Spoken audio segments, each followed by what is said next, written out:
Today, I got to help plan the red carpet for Taraji P. Henson in the Best of Enemies movie that happened at the Carolina Theater in 2019. It's a great movie. Yes, great stories, great lessons, things like that.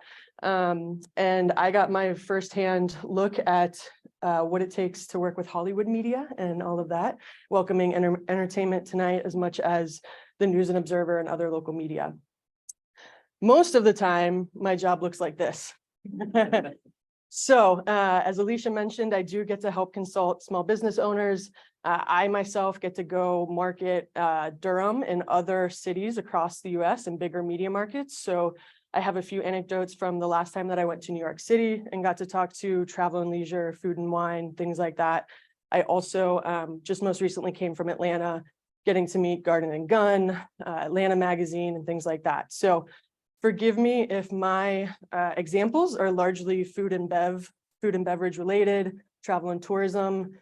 It's hard leisure, right? It's not necessarily hard news, but hopefully that helps today, and that I know everyone wants more media coverage, right? Sometimes you're not always the breaking news that's going to get the most cameras coming, knocking at your door. Hopefully my experiences can extrapolate out to whatever it is that you do, so that you learn to make yourself harder and more attractive to the media that might not naturally be coming to your doorstep. This is me talking with my hands, right? If you bear with me, this is my speaker disclaimer that I'm not guaranteeing you media coverage overnight. I do hope that the framing of this presentation on media relations is a little bit different than your average public relations type course or class. The idea is that it's harder than ever to work in media. The media themselves, the people that are in media, are trying to figure it out just as much as we are. And so my, thank you for the memes. My pitch to you today is to really get to know the people who are behind the publications. How do you help them whenever they sometimes are on story quotas? They have to write more stories than ever to keep up with chat bots and the internet and all of that type of stuff. So bear with me, it's not your average class, but I do think it'll be really applicable. And hopefully if you end up doing the work at the end of it, we can talk about what media coverage comes from it. So ready? These are my three main takeaways. I will reinforce each of these, but to give you a quick run through: airplane pilot lands plane. This is my favorite gut check of all time. Has anyone ever seen this headline printed in the newspaper? What you will see printed in the newspaper is airplane pilot crashes plane, or airplane pilot lands on one wheel with the pilot closing their eyes, doing something for the first time.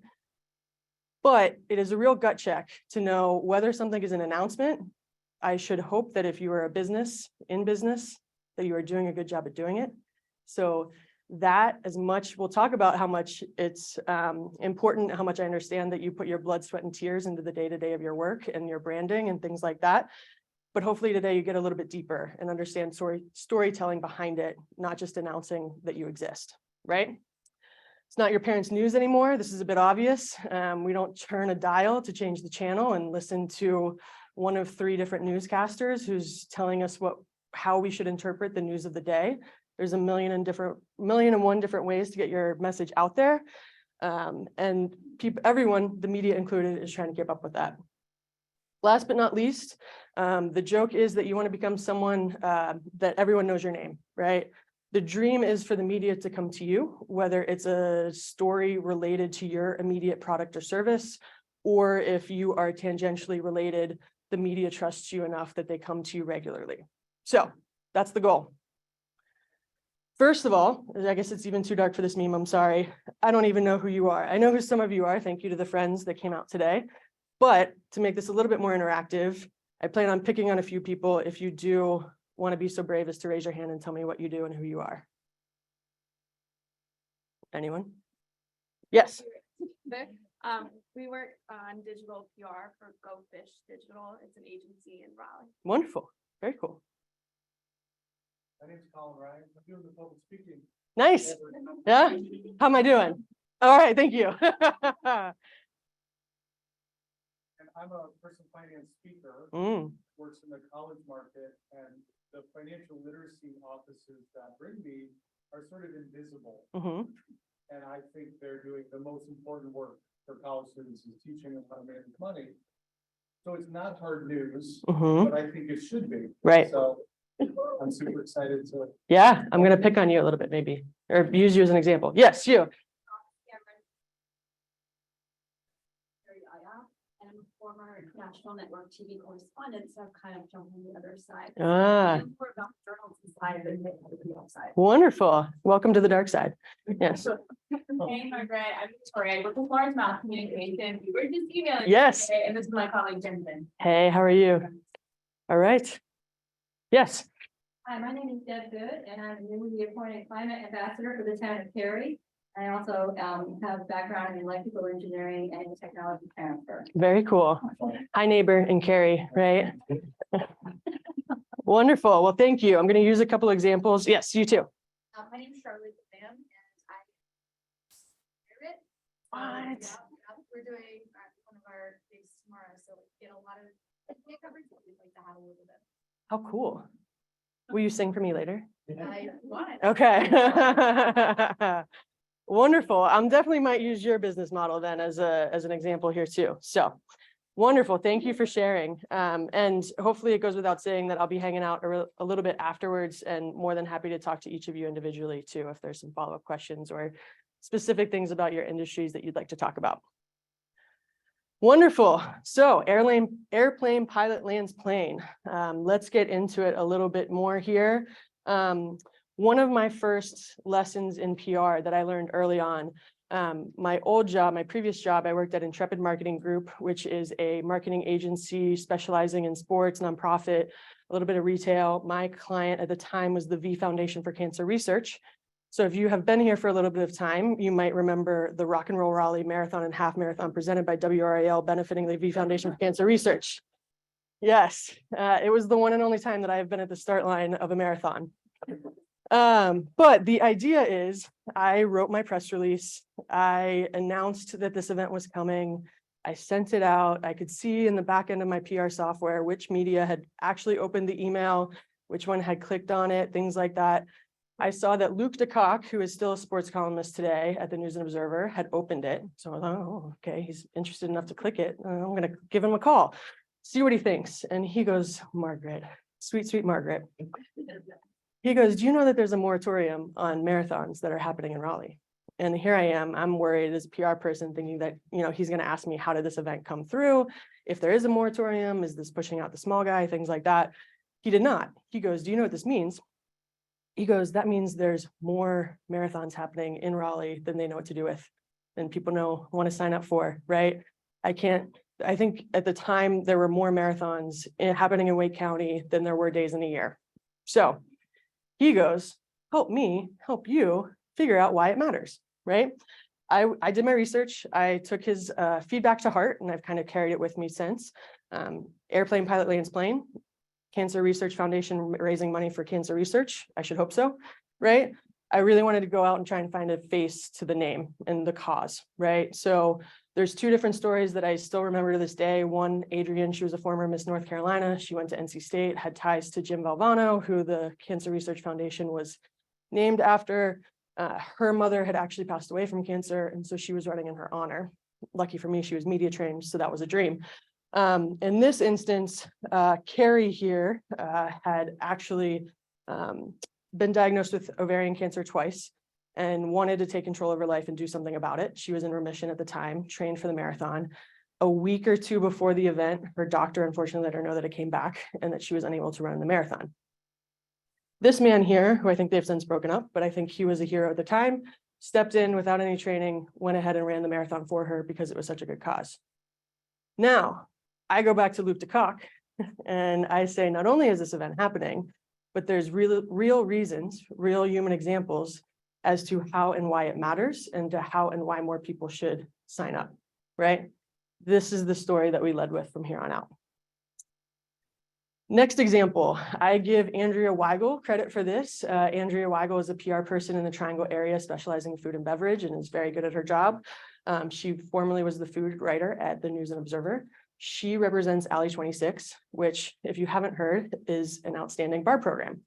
Now, on the surface level, outstanding bar program wins nomination for being an outstanding bar program, right? It's kind of nice to know, but I would also assume so, right? It's kind of more curious if they don't. Andrea did her homework, did the research, realized that Alley 26 was actually the first ever bar program in North Carolina to be nominated for the category since its inception in 2012. That's a much more curious story, right? What is Alley 26 doing that other bars aren't doing? I know plenty of other outstanding bars in North Carolina. What aren't they doing, right?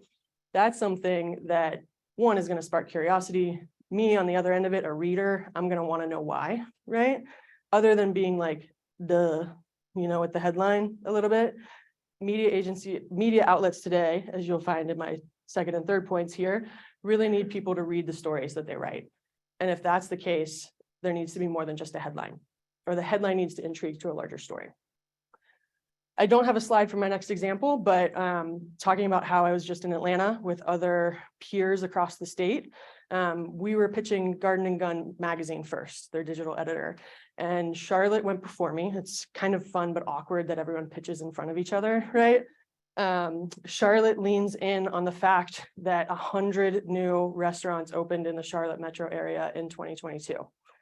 Now, we know the media loves what's new, right? By nature, definition, news is what happened the night before, right? Or what is happening, right? So news is always a little bit of a shortcut, right? Something that is new will always make you more intriguing to the news. But when you think about that stat of 100 restaurants that have opened in 1 year, I might be a small business owner, a food and beverage restaurant, trying to open. I put my blood, sweat, and tears into it. I am working 24 hours a day to open this thing, and I'm crushed that no one wants to cover the fact that I'm opening, right? Airplane pilot lands plane, restaurant opening. In this day and age, there's 100 of you. Now, I would hope that you have a little bit of a different angle, because obviously you have a business model that you think is going to be profitable. So at the same time, you're welcome to pitch yourself that you're a new business, but the perspective here to share is that there's 99 others like you that are also expecting and are going to be heartbroken when they aren't covered, right? How am I doing? Any questions so far? Cool. All right. Second point, it's not your parents' news anymore, right? That should go without saying, but I have a couple examples and more specific points here. I don't know if y'all are familiar with Drew Jackson. He is the food writer at the NNO currently. I have a little bit of a writer's crush on him. I think he has one of the best storytelling. He uses all the 5 senses. He immediately makes you feel like you're in a restaurant as soon as you start reading his stories. I don't know. Now, I don't want to speak for Drew. I know when I was in journalism school at UNC 10 plus years ago, they didn't teach us about TikTok, right? I don't know if Drew ever saw himself doing this. The sound is not great, but there's captions. The idea is that Drew and another coworker from the News and Observer, they are trying the new Bojangles hard tea for everyone to see on their TikTok account, the News and Observer's official TikTok account, right? Now, Drew is a fantastically detailed, insightful food critic, right? Now, maybe I should have paused this so people start paying attention to me. No, I'm just kidding. But the idea is that they're trying to learn how to get your eyeballs too, right? On the other end of it. I don't know that Drew ever would have imagined himself in this position, right? But they're trying to make it work because they're trying to drive traffic to their website. One of my points here is that page views and time spent on page drive revenue now. It is no longer a subscription model. There's been much said about the media industry and how everyone's trying to do more with less. This is an example there. If you see, you're going to see more of this, the influencer-like videos. I had other examples to pull from. This wasn't the only one. But the idea is if you can help sell Drew Jackson on the fact that this content might do really well on TikTok, because it is food porn through and through. It is going to make people drool whenever you see it, that kind of thing. You can give him a little bit of sympathy here, empathy for knowing that he's trying to pull it off as well. Affiliate links. Is anyone familiar with affiliate links? Yes, head nodding, head nodding. This is a little bit of a backdoor way for media to make up a little bit of revenue. Not that it's deceitful, backdoor makes it feel bad. I don't know. I have thoughts and feelings, but the idea is I was pitching Travel and Leisure magazine about Durham.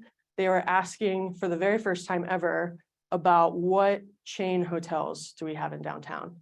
For the last 5 years of my job, they've been asking what boutique hotels do we have, right? What independently owned properties. The idea is that Travel and Leisure now wants to feature hotels that are more readily available on Orbitz, on TripAdvisor, the online travel agencies. Because if I am an average user, I read a Travel and Leisure story, I click on the link to tripadvisor.com and I end up booking my stay, TripAdvisor is going to pay Travel and Leisure a kickback. Yeah. So it's a double-edged sword. One, there's a website called skimlinks.com. If you are a product or service and you are willing to play this game, Skimlinks is my recommendation for a site that offers affiliate link programs, but also allows you to set what the commission is. And then two, whenever I was in New York City, it was right before the holiday gift guide season. I brought a whole bunch of bright black candles with me. If you're unfamiliar with Tiffany Griffin and bright black candles in Durham, it is one, the best-selling candle of all time, but two, also a really fabulous mission. Nothing does it like actually taking the candle to the media that I'm meeting with in New York. The job I did was good enough to get thenot.com to feature bright black in their holiday gift guide. I had the whole time been pitching brightblack.com by now, right? They used jcrew.com/brightblackcandle, right? Because JCrew is giving them a kickback, the Knot. So it's just a bit of perspective to know how to play the game, right? If you are on those national sites, I might lead with that rather than trying to force someone to use your local news or your local website. QR codes, talk about a second life, huh? The pandemic really did a glow up on the QR code. If you pick up a Travel and Leisure or a Food and Wine magazine, you will now see many QR codes. The old adage used to be that print was a finite amount of real estate or a finite space that you really had to earn the right to be in. Now the idea is that with a QR code, a print publication can have an endless amount of stream of content behind their print real estate, right? So second slide I talk about here, it goes without saying here, time spent on page, people are more likely to spend time on a page if there is a video embedded on that link. So if Travel and Leisure can win by not only selling you an issue to pick up on newsstands, but then also drive you online where they can sell ads while you watch a 4-minute video, that's a win-win for them. If I'm pitching someone who has QR codes in their magazine, I'm going to explicitly let them know, hey, I have this video that you're more than welcome to link to whenever you do print an article, and it's welcome to, we have all the rights to share it on your website. Cool. More about the changing landscape. This is a little bit more about the user and how the user consumes media. I know that I get what I want, when I want, how I want it, right? I don't see half the news that my parents sees, for the record. So most of you, whenever you are trying to raise more awareness, I'm guessing that you are trying to pitch to general interest publications, right? Whether it's WRAL News, whether it is Raleigh Magazine, Durham Magazine, things like that. The idea is this is what you're up against, and or how can you help someone get around this in the media. AI written articles, it's been documented that national news outlets as well as local news outlets are starting to toy with authoring articles by AI, by GPT. Whew. But the idea is if I'm pitching and I know this outlet has a history or has been called out for using a bit of AI, then I might say, here's the human element that I am going to offer to you that you cannot readily find online, that can't be written without you as the journalist authoring this piece, right? No datelines. I previously helped Southern Living write a beautiful piece. It was about UNC and Duke. There's a rivalry, basketball, it's big. Garners national attention every year. I help them find people that have going to the rivalry games for 75 plus years, where they watch it whenever they are in town, things like that. The idea is they published this article without a dateline on it. So that means if I'm the average user and I'm Googling UNC Duke rivalry and the culture around it, I might find an article that was published in 2017, like this one. That article is new to whoever it is who's searching for it. So Southern Living doesn't want to hear from me about UNC Duke because they already got their coverage, right? I'm feeding a fed horse. I no longer am relevant to them. I'm pitching them noise because they already got their content. No one else besides me knows that it's 5 years old. SEO, everyone is competing for Google search ranking. So search engine optimization is SEO. The idea is rather than a magazine being delivered into someone's news or mailbox, excuse me, I search for something on the internet. I search a question and I expect to find an answer. I've talked with countless freelance writers, one in particular who freelances for Food Network magazine. She was groaning, if I have to write another article about whether or not a chicken breast is cooked, I'm going to lose my mind. I'm going to leave this industry. You know, she's written how to use a can opener, how to tell if your chicken's too raw, things like that, right? That is what the media have to write in order to remain employed, right? Because those news outlets are fighting to be at the top of Google searches for those page views. For every human interest story, I would also be pitching a story that I know is going to rank highly in search. Come springtime, I like to joke springtime is really strawberry season, or in Durham, it's really cherry blossom season at the Therapeutic Gardens. Rather than pitching Durham is wonderful during springtime, one, I work for Discover Durham, I should hope so, right? If I was on the other end of that, I'd be curious as to why I was saying anything else. But my positioning during the springtime is that Durham is a wonderful alternative to the DC cherry blossoms. I have enough self-awareness to know that people are searching for DC cherry blossoms before Durham's. So rather than me trying to make fetch happen and trying to make a trending topic not about me, I'm going to ride someone else's coattails. So the idea is if you see a trending topic or you know it's a trending topic, how can you hitch your wagon to it? That's the interactive exercise we have going on later. Social search, I will just zoom through that. The idea is Gen Z is using TikTok more than Google in order to find whatever it is they're looking for, searching. I don't see that slowing down anytime soon, whether TikTok exists or not, right, with all this security and privacy rules. The idea is that social has normalized lo-fi, low fidelity, low quality answers, right, that are done in a conversational way that provide people the answers that they're looking for. Once again, if you can position yourself as an answer to a question, right, that's more of what the media need and want to compete with folks today. Social follower accounts, you know, in traditional broadcast media, maybe you were judged by whether or not you stuttered or how you looked on TV and whether or not you could deliver breaking news. Now people are also judged by how many social follower accounts they have on their individual Twitter pages, Instagram pages, things like that. If you can go ahead and give someone a retweet, if you can tag whoever the author is of the post, not just the publication, that person is more likely to have friendly relations with you, friendly media relations, want to work with you in the future because you just throw them a bit of a bone, right? You don't know what kind of standards they're being held to now, but I would guess that more often than not, almost every media outlet is watching how many followers each individual media person has. Questions? Keep rolling. I'm starting to sweat. All right. So last election season, there was a local news TV broadcaster who said to me, you know what, Margaret, the only thing that everyone cares about these days is the weather and food. No one else can agree on anything. No one can agree on anything else, right? And the idea is that these local news outlets are no longer just reporting the news of what happened the night before, right? They have to be a little bit conversational. Now, let's see, the singing pirate. Do you have an opinion on which candy must go? The Kit Kat, yeah? What about the town of Cary? Which candy bar? Yeah, and the health tech startup. Oh, Milky Way. I would agree with you.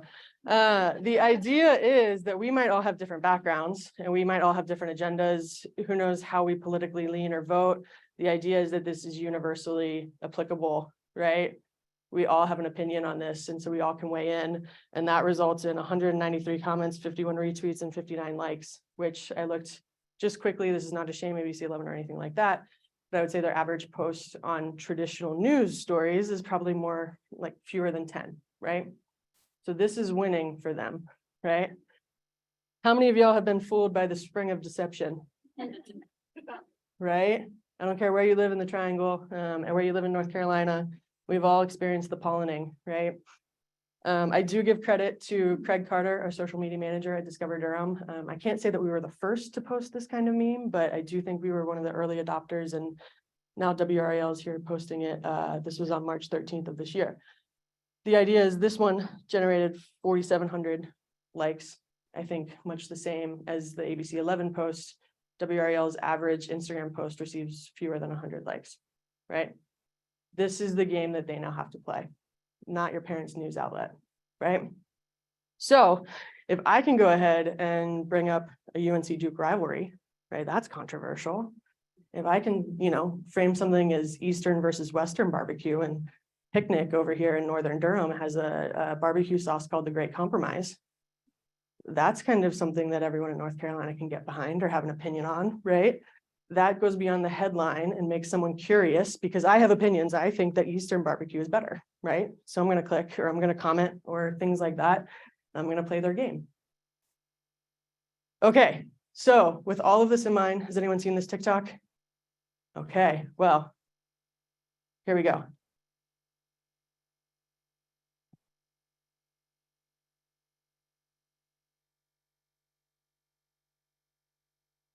Hi, I'm a small business owner, so that means I now have to be a content creator. So here is the content, right?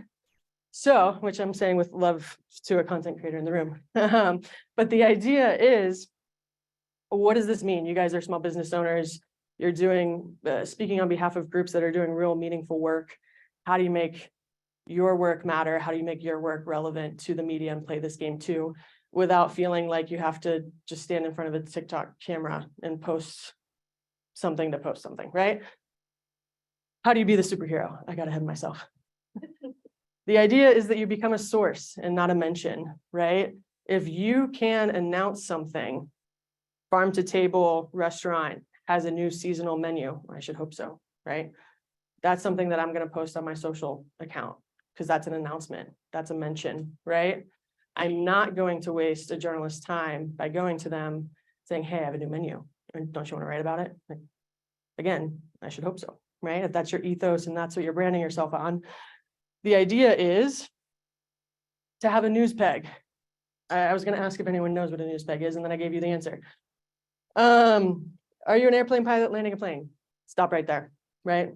Stop typing.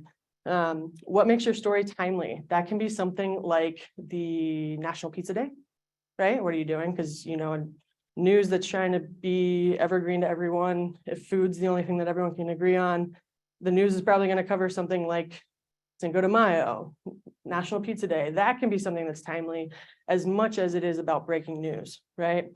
So if you can help people prepare for a holiday, anything like that, finding the holidays and the times that the news are going to be talking about a subject, hitch your wagon to that. What makes you different? Why should people know about you? These go without saying, but a little bit next level of detail here is, are you trailblazing, right? Are you the first one who's doing something in the way in which you're doing it? Are you the airplane pilot that's doing it blindfolded on one wheel? Or are you adding new insight into an ongoing conversation? Are you offering a new product or service that's going to change the aviation industry and changing the way that pilots will land forever, right? You don't always have to be new, but you have to be contributing to the story and positioning it in a way that is going to make it relevant and new to other people. What do you offer besides your product or service, your immediate product or service? Sometimes I know I can't see beyond the end of my nose and I forget that Durham's in the triangle, and then Dreamville happens and everyone who's going to Dreamville is also in Durham County, right? And it's like, oh, right. Things that happen in the triangle are good for Durham too. The idea here, one of the last times I gave this presentation, LaShonda from Melanated Wine, it's a Black-owned winery in South Durham. It's really fabulous. You should definitely go. It's wonderful for a happy hour. We were talking and I was like, listen, if someone wants to write a story about a Black-owned winery, they're going to find you without you needing to try, right? The idea though is, are you someone who is having to combat climate change, because the grapes are now different, right? That's something that maybe the news person hadn't immediately thought of. Are you someone like Ricky Moore, who doesn't need much media coverage help because he just won the James Beard Best Chef in the Southeast, but making sure that people know that he's also a veteran. He went to culinary school. He's also partnering with people who are working to sustainably harvest oysters along the coast of North Carolina to preserve oysters in North Carolina for years to come, right? That's extrapolating it out. Yes. Clarify, like, the oysters thing. Yeah. Wow. Yeah. So, like, with the oyster thing, are you saying that's the specific angle, and now I want to find an audience that wants to know about that? Good question. I would say, to clarify, I would assume that people know you for what you are and what's on your website and what they can see on your social media. If I am pitching a journalist, I'm going to let them know what might not be immediately apparent in between the lines. Yep. Yep. Yeah, and I would also say, you can be shameless and say, hey, of our 1 million subscribers who use this product, 85% of them are women 45 to 54, right? If I am pitching a news outlet that primarily speaks to women who are 45 to 54, right? Give them that reinforcement that your pitch and how you are different is going to relate to the people who are watching, right? Yes. Follow up on that. So, and if you are pitching a general interest publication, Yeah. I think they're thinking about specific demographics. Yep. So you're kind of, in both categories, you're doing the right things, you're giving them a little specific. Yep. Yeah. Yeah, I think folks who haven't necessarily pitched media on a day-to-day, we're like, oh, I don't know. I'm telling you to full on lean in with specifics about who uses your product, who you're applicable to, not just the college kids, but maybe it's their parents, maybe it's other people that really care about a product or service, right? Let's see, and then is this, last but not least, well, any other questions? Those are two good questions, points of clarification. I'm doing good on time. I usually ramble a lot, so not saying that I'm not. Last but not least, this is the exercise for today. The idea is to identify whether you are a newsjacking or trendsjacking opportunity. Oh my gosh, I have one more slide before it, don't I? Okay, hold on to your butts for that exercise. The idea first is to make sure that you're the complete package for the journalist, right? You've gone through all those questions, you have your news peg. Now, I've already touched on all of these, but, or most of these. Can you offer them multimedia? Can you offer them video that they can put on their website, that they can then add more ads to their website for people to watch? Can you prove the popularity of the subject, whether you've gone viral or not? But the idea is generating more likes and having more follower accounts than the news outlet themselves. Yeah, that's pretty promising if then I'm going to reshare whatever news article it is. Share third-party research. Of course, I say that Durham is cool. I'm paid to say that Durham is cool. If I can add that Vogue named Durham the hippest city in North Carolina, or that the Southern Living named Durham the tastiest town in the South, that's not just me, right? There's a little bit more collective buy-in. If you have someone else quoting that you are the best singing pirate in North Carolina, right? There's a little bit more street cred. I should hope that you think you're the best singing pirate in North Carolina. Okay, beautiful. Last but not least, the only one that I probably didn't immediately touch on is offer experts for interviews.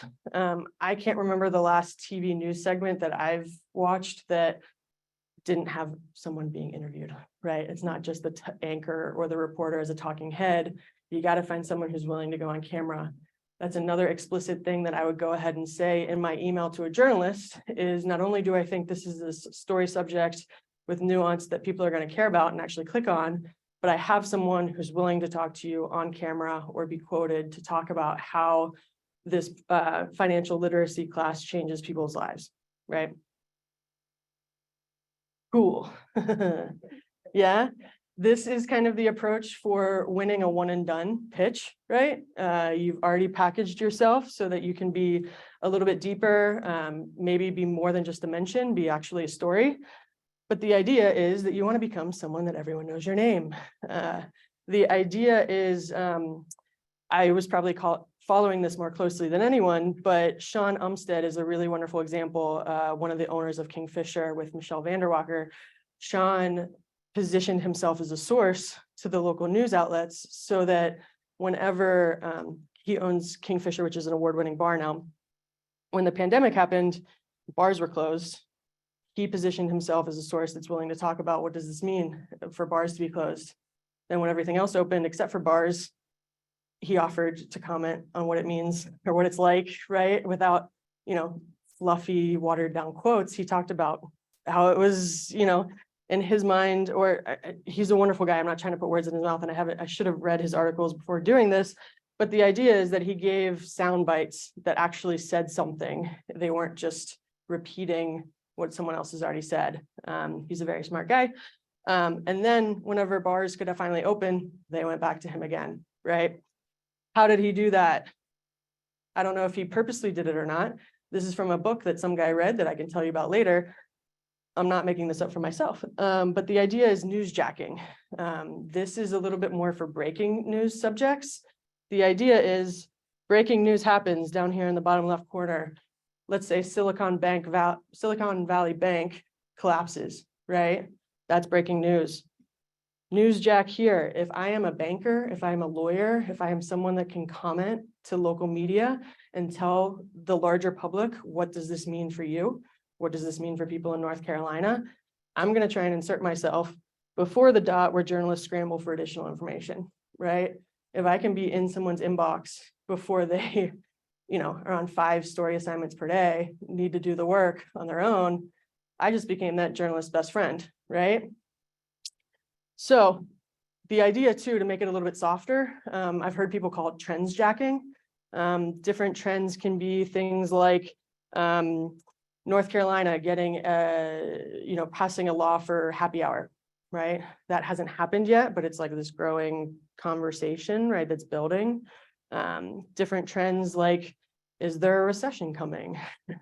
Is there, in our industry and travel and tourism, multi-generational family travel is through the roof because the pandemic encouraged people to have experiences over things, or there's pent-up demand for experiences, and families became closer than ever because of pods and or grandparents were able to see their kids, throughout the pandemic. So these are kind of slow burning things, right? They are all bigger than Durham, right? The idea is I'm going to hitch my Durham wagon to them. So I'm still doing good on time. Here's the exercise. The idea is I'm going to put a few minutes on the clock. Each of you have a different product or service or reason why you want to reach out to the news or whatever media outlet it is. There are national storylines. The Silicon Valley Bank one is an example, right? Industry news. I'm trying to think of other ones for travel and tourism. Whenever gas prices were high, more people were driving than flying because flight tickets were higher than pumping up the gas, right? So I'm going to lean in on Durham being an attractive drive market destination along the East Coast, right? North Carolina trends, I already told you all about the social districts. I would say Durham or local news. You got parking is always a conversation in Durham. Maybe I'm a business that is doing something fun or different to get around the higher prices for parking, things like that. So with that in mind, I'm going to go ahead and put, 3 minutes on the clock. I'm going to give you all time and think about which one's most relevant to you, as well as where do you want to be, right? Is it that you're trying to land a story in travel and leisure? Then you want to think of what the national storylines are. If it's most impactful for your product or service to be in Business North Carolina magazine that's only talking about North Carolina, then you want to think about North Carolina-wide stories. The stories or the trends do not need to be immediately applicable to your product or service, but we'll then, once you brainstorm the trends, we'll then practice how to hitch your wagon to it. Cool? Everyone understands the assignment? All right, I'm going to drink water for 3 minutes.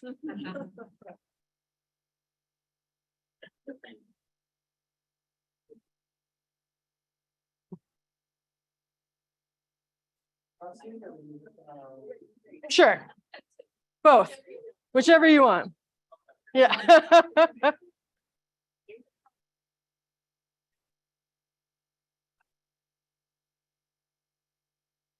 often.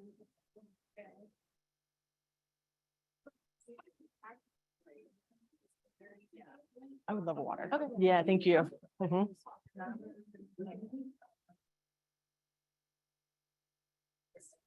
Yeah, but it like.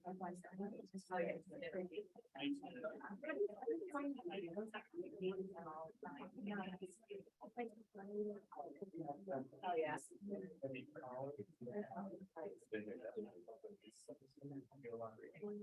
Yeah, we did. Yeah.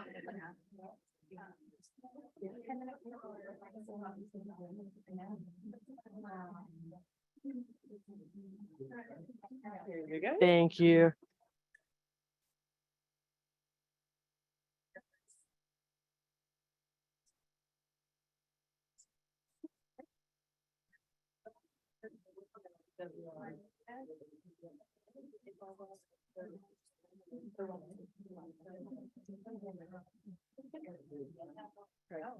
Do you mind repeating the questions whenever people ask? I forgot. Sure. From that for the. Yep. Yep.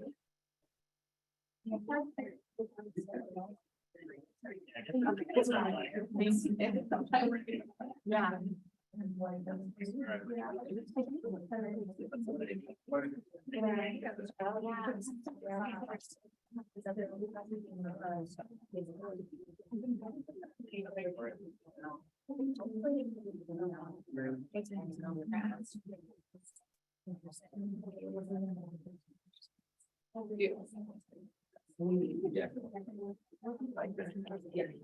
Yeah.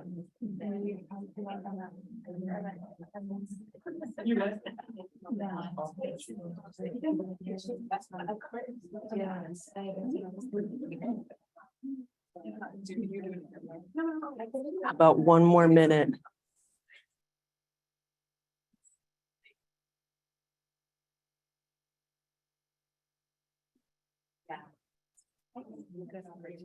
And I think that's, there's no reason it's just serving. Right.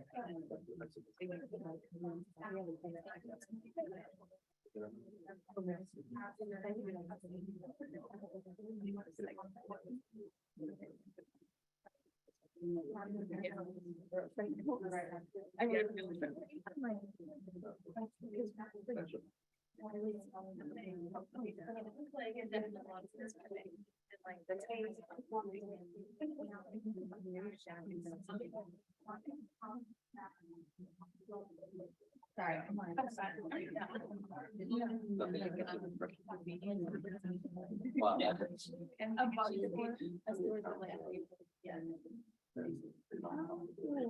All right, all right. How's everyone feeling? Anyone bold enough to throw out what trends they want to talk about and see how we can make a news story out of it? Got a number of them? Yeah. Let's go for it. The fifth largest pirate meetup in the world. The fifth largest pirate meetup in the world. I'm going to repeat what you say for the people online. Yes. And then there's Talk Like a Pirate Day. Talk Like a Pirate Day. Yes. There's Pirate Season, which goes from April until October. Pirate Season. The sea shanties, kind of like with the new technology of AI, like industry news, kind of. Yes. What's the old technology that got people here to there? We can combine the two, maybe have AI write a sea shanty that we perform. Yep. And then Blackbeard, the rich history of pirates in the Outer Banks. Yep. in North Carolina. Yep. The rich history of Blackbeard and the Outer Banks, as well as AI generated scripts and things like that. Yep.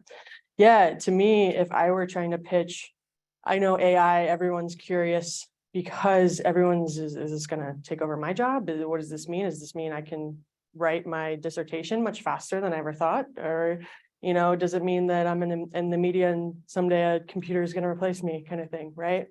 So to me, if I were trying to get into a news article with this angle, you're the lesser known story, right? Like, sure, not everyone might be in the same band that you are, but at the same time, to me, it's applicable to a lot of people because a lot of people can see themselves in, hey, whether this is a full-time job or a skill set that I have or a hobby that I've always thought about exploring, you know, you could be the face of explaining how you can make it fun, right? By making it new programming or a new fun show, see what kind of show AI generates for us to sing this night. Or it could be, either or, right? Not to fearmonger people, but at the same time, that is positioning it in a general interest kind of way. I assumed you knew about the Blackbeard Outer Banks. I know weird things about the state because of my job where, I get to hear the Outer Banks pitch about Blackbeard all the time. So that's wonderful. Yep. What else? Who else? Who wants to go? I can pick on one of Victoria's clients. You go for it? Okay. Please. Our client is OC Ariel. In Durham. Yep. About them, the show American Ninja Warrior. And all the crazy times that they have is that kind of facility. So it's bringing this nationally recognized TV show to Durham residents, to Triangle residents, and there's only so many facilities in the country just like it. So talk about the localized element. Like here's this big national popular TV show, and it's right here in your backyard. Yeah. So we can Margaret for keeping. Just talking about again positioning it to a certain local market, and it could potentially have national pickup. We're pretty new. We started in September, so we're doing a lot of local and just local industry outreach. But I feel like they're pretty good. Yeah, absolutely. For those of you online, Victoria was talking about OC Ariel, which is a Ninja Warrior like adventure park over in Durham here. And the idea is hitching the wagon onto the whole American Ninja Warrior that most people are familiar with because of the popularity of the show. I think it's on NBC. Okay, and then I would lean in on WRAL pitching, right? If their parent organization is the one that's pitching the popularity behind Ninja Warrior, right? I would go to WRAL first, maybe offer WRAL the exclusive. That seems like a really natural connection. Plus, like so many more, like just the whole concept applying my travel and tourism trends, like people looking for experiences rather than things. Just showing families wanting to spend time and their money. They're choosing to spend their money with the admission fee to have like do flips and jungle gyms and all these things, shoot basketballs on pulleys and everything in a very fun way. People are remembering that now more than whatever birthday present it was, because the pandemic has changed the way that we view how we want to spend our time and our money together. Who else? Yes. What did you coach and certified in high self-esteem how parents educate their children? Wonderful. National score, 1 out of 14 contemplate suicide now. Yep. Students have died by suicide. Yeah, I'm trying to figure out how to translate that to people online. This woman is doing incredible work talking about mental health and suicide rates increasing. Worthiness and self-esteem, and that is what you do, right? Working on increasing that. Absolutely. I mean, you not to capitalize on a crisis, right? But the idea is that you can humanize the news, right? The event that happens, right, or the suicides that are taking place is on college campuses and whatnot, rather than appropriating that person, whoever they are, and allowing the news, or maybe the news, the families of those people are going to the news, right? I don't want to speak for them, but at the same time, if you're able to apply a more human element, that might be something, if you're willing to go on camera, for you to then become a source, right? Hopefully there's no more that ever happen, right? But inevitably, maybe if something else does, someone is going to know to come to you first, right? Good question. I do think that we are blessed with really great news in this market. In terms of broadcast news, I do think I'm biased. I know that WRAL and ABC 11 have Durham news locations, studio space. So those are really easy for me. Spectrum News, one, they cover the state. So if and when it is something that I think is more applicable to the statewide people, Spectrum News 1 might help with the pirate singing band. Just thinking about if they're covering the whole entire state and the Outer Banks is doing their annual festival on pirates, right? That's who I might offer the exclusive or go to first. I without picking favorites, I do think CBS 17 is also a great outlet too, but I know that their Durham news reporter recently left, and I don't know if they filled that position, so I'm a little less familiar with them at the moment. I saw your hand, yes. I'd love to go next, but Yeah. Sure, please. I love ideas. Let's do it. Collaborate.